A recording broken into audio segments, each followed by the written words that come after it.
अस्सलाम वालेकुम everyone, welcome to my YouTube channel. कैसे हैं आप सब? आई होप सो कि आप सब ठीक होंगे। MTS 642 का जो अभी करंट पेपर हुआ है उसके बारे में अपडेट देने जा रही थी। कुछ MCQs हैं, कुछ जो है वो शॉर्ट क्वेश्चन आंसर, मतलब लॉन्ग तो नहीं थे, सारे 5-5 मार्क के क्वेश्चन आंसर थे, उनके बारे में बताती चलो। जो मेरा एक MCQs आया हुआ था कि डायनामिक प्रेशर, इनमें से हमें 3 ऑप्शन दिए हुए थे। डायनामिक प्रेशर कौन सा होता है? तो हमारे पास रो V²/2 जो होता है वो डायनामिक प्रेशर होता है, और सिग्नेशन प्रेशर जो है वो मेरा नहीं शॉर्ट क्वेश्चन आया हुआ था, लेकिन एक और स्टूडेंट है उनका आया हुआ था। तो सिग्नेशन प्रेशर क्या होता है? स्टैटिक और डायनामिक का सम जो होता है वो सिग्नेशन प्रेशर होता है, और इसकी ये मैथमेटिकल फॉर्म है। उसके अलावा आगे चलते हैं। हमारे पास आगे हमारे पास है स्टेडी एंड इनकम्प्रेसिबल जो है, इसमें भी ये नहीं आई हुई थी। ये ऑप्शन दिए हुए थे और बोला था काइनेटिक एनर्जी आपके पास क्या है, तो मतलब कि आपके पास काइनेटिक एनर्जी में आपने टिक करना था। उसके बाद अनस्टेडी और कंप्रेसिबल फ्लो की ये लिखनी थी।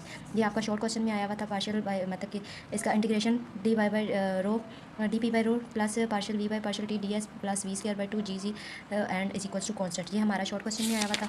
उसके अलावा जो है हमारे पास इसके अलावा और यहाँ से कुछ भी नहीं आया हुआ था। और हमारे पास यहाँ पे भी इधर से नहीं आया हुआ था। और आपके पास यूनिट डायमेंशंस कितनी है? हमारे पास तो 7 बेसिक डायमेंशन है, वो आई हुई थी। और इसके अलावा जो है आपके पास आगे आए हुए थे एटमॉस्फेरिक प्रेशर का क्या होता है? ऑल साइड पे इक्वल होता है। उसके बाद लीनियर मोमेंटम इक्वेशन जो है इसकी डेफिनेशन कर लें।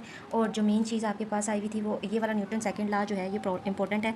मेरा आया हुआ था Newton second law angular momentum वाला, और यहाँ पे ये लीनियर मोमेंटम वाला है। एंगुलर मोमेंटम वाला आप कर लें, उस पर जो है वो चीज़ वो भी इंपॉर्टेंट है। ये वाला जो हमारे पास लॉ है angular momentum, Newton second law of motion express as the rate of change of moment of a body is equals to the net force acting on it. और इसकी ये डेरिवेशन है m is equals to inertia. ये I inertia को represent करता है। ये alpha जो है हमारे पास, ये हमारे पास एंगुलर मोमेंटम है। और इसकी ये वाली जो है ये कर लें, m is equals to I alpha. I की जो ऐसे ही रहने देंगे, अल्फा जो है dw/dt के इक्वल होता है, और आई को अंदर ले जाएंगे तो ये हमारे पास आ जाएगा diw, और IW को हम h से रिप्रेजेंट करेंगे। और इसका आप नीचे ये भी लिख सकते हैं, angular momentum remain constant when torque action और इट इज़ 0।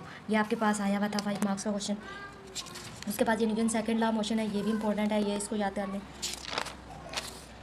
उसके अलावा रेनॉल्ड नंबर आया हुआ था आज की, क्या नाम है ये MCQs आया हुआ था कि रेनॉल्ड नंबर कौन सा है उसको टिक करें। और इसके अलावा हमारे पास था कि लेमिनार फ्लो मेरा नहीं आया हुआ था, लेकिन एक और स्टूडेंट का MCQs आया हुआ था। उसके अलावा हमारे पास ये लिमिटेशन ऑफ बर्नौली फ़्लो इसकी MCQs बना हुआ था। इनमें हमें 4 MCQs में 4 ऑप्शन थे, उनमें 3 ऑप्शन जो थे वो लिमिटेशन थी, एक ऑप्शन जो था वो लिमिटेशन नहीं थी। वो लिमिटेशन ये थी कि इनकम्प्रेसिबल फ्लो होता है और अनस्टेडी होता है, तो उस पर आपने टिक करना होता है। ये हमारे पास MCQs आया हुआ था। उसके अलावा पेपर पे नोटिस मत करें, ये मैं लिखते वक्त बस याद करते वक्त थोड़ा सा साथ है लकीरें शकीरें डाल देती हूँ। उसके अलावा हमारे पास जाके एनर्जी का यूनिट डायमेंशन क्या होती है? mL²/t², टी पर स्क्वायर, ठीक है, -π/2 है। उसके बाद हमारे पास प्योर कॉन्स्टेंट पाई और ई प्योर कॉन्स्टेंट होते हैं। उसके अलावा जो है हमारे पास dimensional homogeneity of Bernoulli equation. Homogeneity जो होती है बर्नौली इक्वेशन की, वो क्या होती है कि कांस्टेंट हमारे पास डायमेंशन ऑफ कांस्टेंट सी, फिर क्या होती है होमोजेनिटी में। तो अगर हमारे पास इन सब की मुझे डायमेंशन जो है m/l/t² जो है वो है, तो तब हमारे पास होमोजेनिटी लॉ ये कहता है कि constant have same dimension as the other additive terms equation is equal to, तो सी की हमारे पास डायमेंशन क्या होगी? m/l/t², ठीक है, ये हमारे पास आ जाएगी। उसके बाद हमारे पास था फेरेड नंबर जो था, ये फेरेड नंबर की आपने प्रूव करना था, इसको फेरेड नंबर को ना इसको प्रूव करना था। और हमारे पास ये बाकी तो 7 डायमेंशन है सिंपल।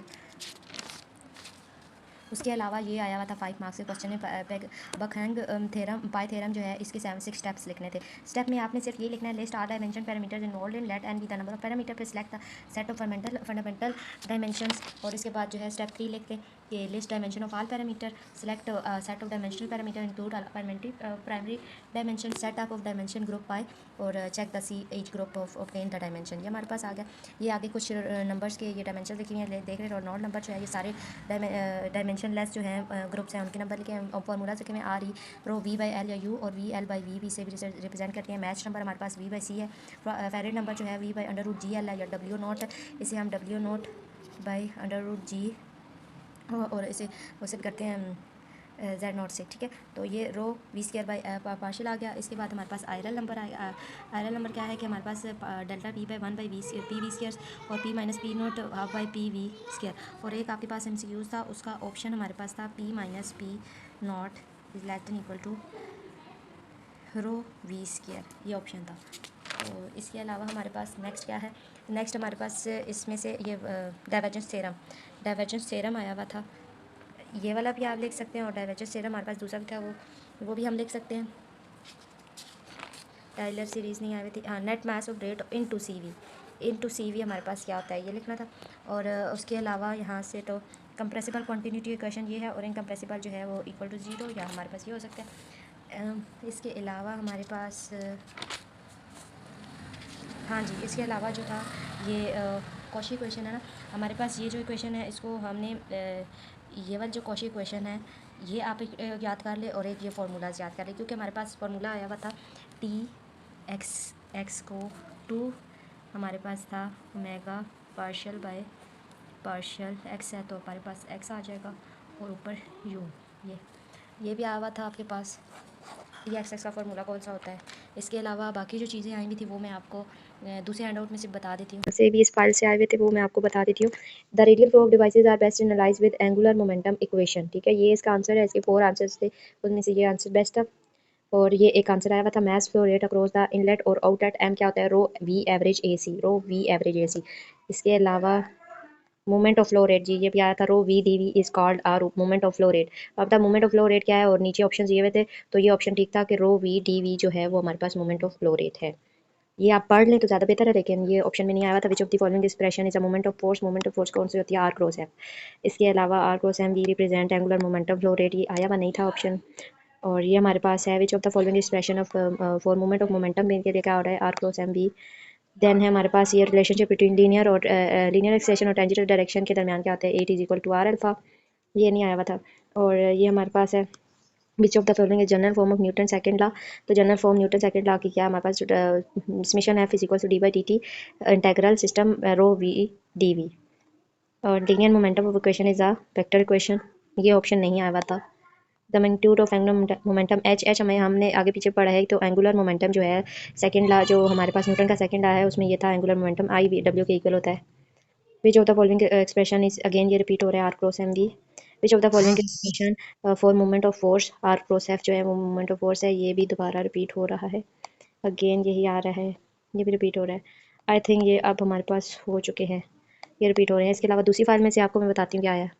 ये फाइल बहुत ही इंपॉर्टेंट है, इस फाइल को देखा जाए तो इसमें 30 क्वेश्चन हैं, और वो अगर आप लोग कर लें तो आपका सब्जेक्टिव पार्ट मेरे ख्याल में तो 90 से 100% तक हो जाता है सब्जेक्टिव पार्ट, क्योंकि 5 से 6 क्वेश्चन इसी फाइल में से आते हैं। तो इस पर हम देख लेते हैं इसमें से कौन कौन से क्वेश्चन आए थे। इसके अलावा इस पर मैं एक लॉन्ग वीडियो भी बना दूँगी आप लोगों के लिए। हमारे पास क्वेश्चन नंबर 2 जो है Newton second law of motion of linear momentum है। लीनियर मोमेंटम जो है ये आपके पास आया हुआ है, तो हमारे पास न्यूटन मेरा जो है वो आया हुआ था एंगुलर मोमेंटम, लीनियर मोमेंटम नहीं आया हुआ था। उसके अलावा जो है आपके पास कार्टेशियन प्रोडक्ट जो है ये एम यू वी एक्सपेंड करें, तो ये नहीं आया हुआ था। और कंटिन्यूटी इक्वेशन ऑफ ये भी नहीं आई हुई थी, सिलेंड्रिकल। और ये क्वेश्चन आया हुआ था आपके पास कि हमारे पास इक्वेशन ये वाली थी, D Z by D square by Z D T square minus G, discharging derivation of Z है, तो इसको आप प्रूव करें इस इक्वेशन में डाल के। तो हमारे पास ये जो है इसको हमने प्रूव करना था, ये प्राइमरी डायमेंशंस लेनी थी आप लोगों ने, और फिर उनको वैल्यू में उसमें पुट करके, और ये हमारे पास इक्वेशन बन जानी थी, नॉन डायमेंशनल रिजल्ट आ जाता है इसका। देन हमारे पास D by D P T ये आपके पास आ रहा है, एक्सपेंड द मटीरियल डेरिवेटिव ये नहीं आया हुआ था। Law of conservation of mass नहीं था। ये जो क्वेश्चन है नहीं, ये वाला नहीं, इसके अलावा एक और था, steady compressible flow no. Rate change of angular momentum ये है, state the angular momentum equation right is, ये वाला क्वेश्चन मेरा आया हुआ था। Rate change of angular momentum की ये हमने डेरिवेशन लिखी, और ये हमारे पास एक एक्स एक्सिस पे और वाई एक्सिस पे है, ये आपके पास आ गया। उसके अलावा जो है मॉडल और प्रोटोटाइप की कंडीशन कौन सी होती है, पहली होती है मेन 3 है, नाम देख लें आप लोग। एक होती है ज्योमेट्रिक सिमिलैरिटी, एक होती है काइनेमेटिक, और एक होती है डायनेमिक। ज्योमेट्रिक में क्या होती है, शेप भी और उसकी मॉडल और प्रोटोटाइप की सेम होनी चाहिए। काइनेमेटिक में होती है कि उसका जो प्रोपोर्शनैलिटी होती है वो दोनों की मॉडल और काइनेटिक की सेम होनी चाहिए। और डायनेमिक में होता है कि उसका जो रेशियो होती है उसके तमाम कॉन्स्टेंट फैक्टर्स की वो सेम होनी चाहिए। उसके अलावा जो है हमारे पास यहाँ पे डायमेंशन की डेफिनेशन आई हुई थी, डायमेंशन क्या होती है, और dimension is a measure of physical quantity. और आप इसकी एग्जांपल भी लिख सकते हैं कि हमारे पास 7 डायमेंशन है, मास लेंथ टेम्परेचर। ये जैसा कि मैंने आपको बताया कि वक्त हम पाई थ्योरम मेरा आया हुआ था, तो ये 5 मार्क्स का था। इसके लिए सिर्फ स्टेप्स लिखिए, आपको एग्जाम्पल लिखने की ज़रूरत नहीं है।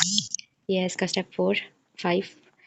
और इसके बाद एंगुलर नहीं, ये नहीं था, ये भी नहीं थी क्वेश्चन।